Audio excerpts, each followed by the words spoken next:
मैं हूं डॉक्टर इरफान अली। आप देख रहे हैं यूट्यूब चैनल इरफान सियाल। आज मैं आपको बैक्टीरियल डिजीज़ के मतलब बताऊंगा जो कि बोवाइन फैमिली के अंदर पाई जाती है।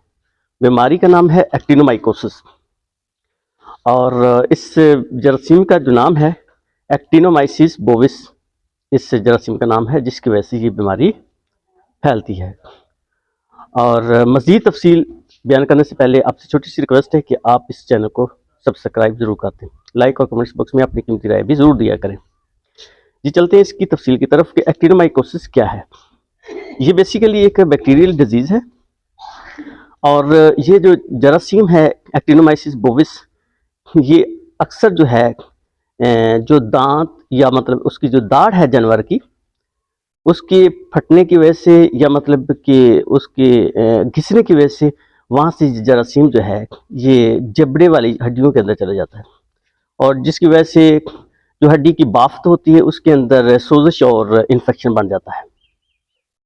और ये जो है भेड़ और बकरियों की निस्बत जो गाय भैंसें हैं उसके अंदर ये बीमारी ज़्यादा फैलती है, लिहाजा ये बोवाइन फैमिली की बीमारी है।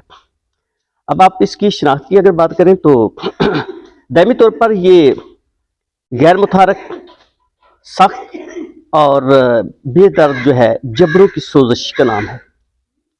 और जो इसके गदूद हैं, मुतलका गदूद हैं होते हैं इस जबड़ों के एरिया के अंदर, वो इसके अंदर मुतासर नहीं होते। अगर इलाज की बात करें तो इलाज को ये जो इसका जो ट्रीटमेंट है उसको रिस्पांस नहीं करता, यानी कि इसके जो इलाज है वो इतना जो है मुतासर को नहीं होता, यानी ज़्यादा फ़ायदेमंद नहीं होता।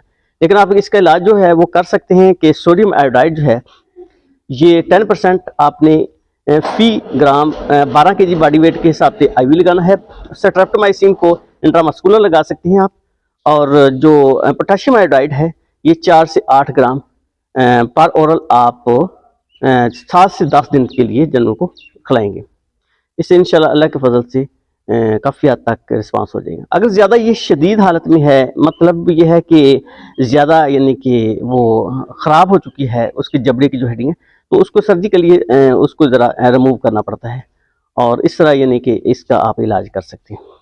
तो एहतियाती तदबीर के तौर पे आप यही करें कि उसको जो मोटी खुराक यानी कि जो ज़ख्म कर सकती है उसके मसूड़ों के अंदर या इस तरह की सूरत हाल पैदा कर सकती है, ऐसी खुराक ना दें और जिससे यानी कि दांत या मतलब उसकी दाढ़ जो जानवर के वो डिस्टर्ब हो, उससे भी यानी कि ये बीमारी फैल सकती है। लिहाजा ये चीज़ें आपने एहतियात के तौर पे ख्याल करनी है कि मोटी खुराक नहीं देनी, यानी कि जिससे यानी जख्म हो सके, और जो दांत या मतलब दाढ़ अगर कोई बढ़ी हुई है उसकी प्रॉपर आपने रेस्टिंग कर देनी है।